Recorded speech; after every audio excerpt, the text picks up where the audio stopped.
Tugas kelompok, pemerintah yang baik dan isu korupsi. Dosen pengampu, Ibu Tracy Austin, SIP, MSI. Assalamualaikum warahmatullahi wabarakatuh. Video ini dibuat untuk kepentingan tugas kelompok mata kuliah pemerintahan yang baik dan isu korupsi. Anggota kelompok Widi Rafila Putri, Rizky Amelia, Melania Valentina. Judul materi, peran mahasiswa dalam pencegahan korupsi. Bisa dilihat tema mengenai korupsi. Pengertian korupsi, bentuk korupsi, faktor penyebab korupsi, nilai-nilai anti korupsi, prinsip-prinsip anti korupsi, upaya atau strategi yang dilakukan untuk pemberantasan korupsi. Selanjutnya, pengertian korupsi. Secara etimologis, korupsi berasal dari bahasa Latin, yaitu corruption atau corruptus, yang berarti sesuatu yang rusak, busuk, menggoyangkan, memutar balik, menyogok. Jadi dapat disimpulkan bahwa arti korupsi adalah penyalahgunaan penjabatan resmi untuk mendapatkan keuntungan pribadi. Menurut Kamus Besar Bahasa Indonesia, korupsi adalah penyelewengan atau penyalahgunaan uang negara, perusahaan, dan sebagainya untuk keuntungan pribadi atau orang lain.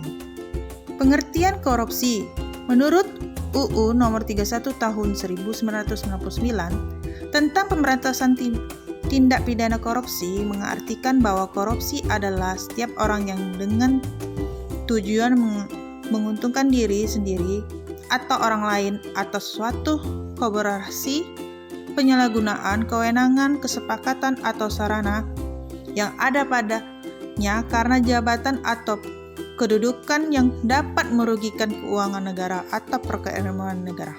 Bentuk korupsi. Terdapat 6 bentuk korupsi menurut KPK tahun 2006, yaitu 1. Perbuatan melawan hukum, memperkaya diri orang atau badan lain yang merugikan keuangan atau perekonomian negara. 2. Penyalahgunaan kewenangan karena jabatan atau kedudukan yang dapat merugikan keuangan atau perekonomian negara. 3. Penggelapan dalam jabatan. 4. Pemerasan dalam jabatan. 5. Tindak pidana yang berkaitan dengan pemborongan. 6. Delik gratifikasi. Faktor penyebab korupsi. Terdapat 2 faktor penyebab korupsi, yaitu 1. Faktor internal, yang merupakan faktor mendorong korupsi dari dalam diri dapat dirinci sebagai berikut. Aspek perilaku individu. Aspek ini ditandai dengan perilaku individu yang dimiliki sifat tamak atau rakus, moral yang kurang kuat, dan gaya hidup yang konsumtif. Aspek sosial. Perilaku korupsi dapat terjadi karena dorongan keluarga, kaum, behavioris, mengatakan bahwa lingkungan keluarga lah yang secara kuat memberikan dorongan bagi orang yang untuk korupsi. Faktor penyebab korupsi. Terdapat 2 faktor penyebab korupsi, yaitu faktor eksternal. Pemicu perilaku korupsi yang disebabkan oleh faktor di luar diri pelaku adalah aspek sikap masyarakat terhadap korupsi. Masyarakat kurang menyadari bahwa korban utama korupsi adalah masyarakat sendiri. Masyarakat kurang menyadari bila dirinya terlibat korupsi, dan masyarakat kurang menyadari bahwa korupsi akan bisa dicegah dengan memberantas bila masyarakat ikut aktif dalam agenda pencegahan dan pemberantasan. Aspek ekonomi. Pendapatan tidak mencukupi kebutuhan. Dalam rentang kehidupan ada kemungkinan seseorang mengalami situasi terdesak. Dalam hal ekonomi, keterdesakan itu pembukaan ruang bagi seseorang untuk mengambil jalan pintas, diantaranya dengan melakukan Selanjutnya, faktor penyebab korupsi. Terdapat 2 faktor penyebab korupsi, yaitu faktor eksternal. Aspek politis. instabilitas politik, kepentingan politis meraih dengan mempertahankan kekuasaan sangat berpotensi menyebabkan perilaku korupsi. Aspek organisasi. Penyebab korupsi yang termasuk dalam aspek organisasi adalah kurang adanya sikap keteladanan pemimpinan, tidak adanya kultur organisasi yang benar, kurang memadai sistem akuntabilitas, kelemahan sistem pengendalian manajemen, dan lemahnya pengawasan. Dampak korupsi. Lesunya perekonomian, peningkatnya kemiskinan, akses masyarakat miskin semakin terbatas, tingginya kriminalitas, demokratisasi, kehancuran mikrokrasi, terganggunya sistem politik dan pemerintahan, buyarnya masa depan demokrasi, runtuhnya penegakan hukum. Nilai-nilai anti korupsi: kejujuran, kepedulian, kemandirian, kedisiplinan, tanggung jawab, kerja keras, kesederhanaan, keberanian, keadilan. Prinsip-prinsip anti korupsi. Terdapat 5 prinsip-prinsip anti korupsi, yaitu yang pertama, akuntabilitas. Akuntabilitas adalah kesesuaian antara aturan dan pelaksanaan kerja. Semua lembaga mempertanggungjawabkan kinerjanya sesuai aturan main, baik dalam bentuk konvensi maupun konstitusi, baik pada level budaya, individu dengan individu, maupun pada level lembaga. Yang kedua yaitu transparansi. Salah satu prinsip penting anti korupsi lainnya adalah transparansi. Prinsip transparansi ini penting karena pemberantasan korupsi dimulai dari transparansi dan mengharuskan semua proses kebijakan dilakukan secara terbuka, sehingga segala bentuk penyimpangan dapat diketahui oleh publik. Yang ketiga yaitu kewajaran atau fairness. Prinsip anti korupsi lainnya adalah prinsip kewajaran. Prinsip fairness atau kewajaran ini ditunjukkan untuk mencegah terjadinya manipulasi, ketidakwajaran dalam penganggaran, baik dalam bentuk markup maupun ketidakwajaran lainnya.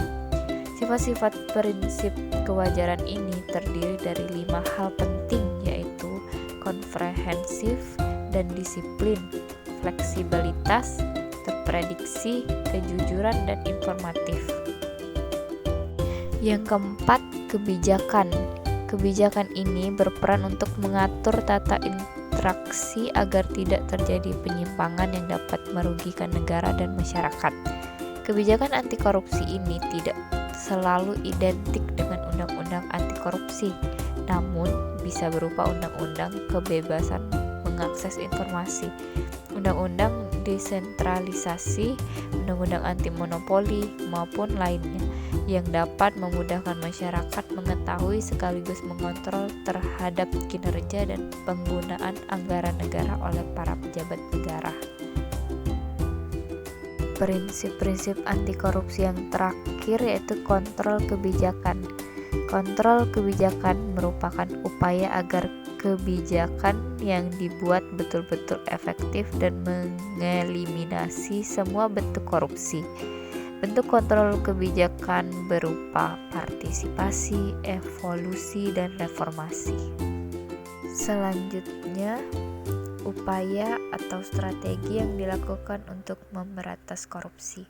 Yang pertama, pembentukan lembaga anti korupsi. Salah satu cara untuk memberantas korupsi adalah dengan membentuk lembaga yang independen yang khusus menangani korupsi. Sebagai contoh, di beberapa negara didirikan lembaga yang dinamakan ombudsman.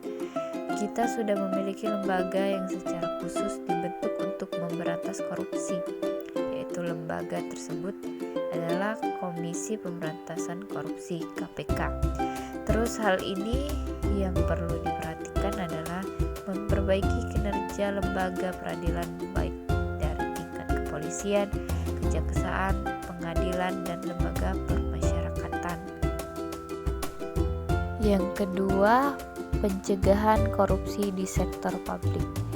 Salah satu cara untuk mencegah korupsi adalah dengan mewajibkan pejabat publik untuk melaporkan dan mengumumkan jumlah kekayaan yang dimiliki baik sebelum maupun sesudah menjabat. Terus untuk kontrak pekerjaan atau pengadaan barang baik di pemerintahan pusat, daerah maupun militer, salah satu cara untuk memperkecil potensi korupsi adalah dengan melakukan lelang atau penawaran secara terbuka. Masyarakat harus diberi otoritas atau akses untuk dapat memantau dan memonitor hasil dari pelelangan atau penawaran tersebut. Yang ketiga, pencegahan sosial dan pemberdayaan masyarakat. Memberi hak pada masyarakat untuk mendapatkan akses terhadap informasi, terus meningkatkan public awareness terhadap bahaya korupsi, menyediakan sarana bagi masyarakat untuk melaporkan kasus korupsi, meningkatkan perlindungan kepada para saksi dan korban kasus korupsi, yang terakhir memberikan kebebasan pada pers. Keempat, pembuatan instrumen hukum. Instrumen hukum dalam bentuk undang-undang pemberantas tindak pidana korupsi yang telah ada juga telah didukung dengan instrumen hukum lainnya, yaitu produk hukum berupa kode etik, undang-undang tindak pidana money laundering atau pencucian uang, undang-undang perlindungan saksi dan korban, diperlukan undang-undang yang mengatur pers yang bebas, mekanisme pelaporan tindak pidana korupsi, terus hak warga mengemukakan pendapat secara bebas. Yang kelima, monitoring dan evaluasi.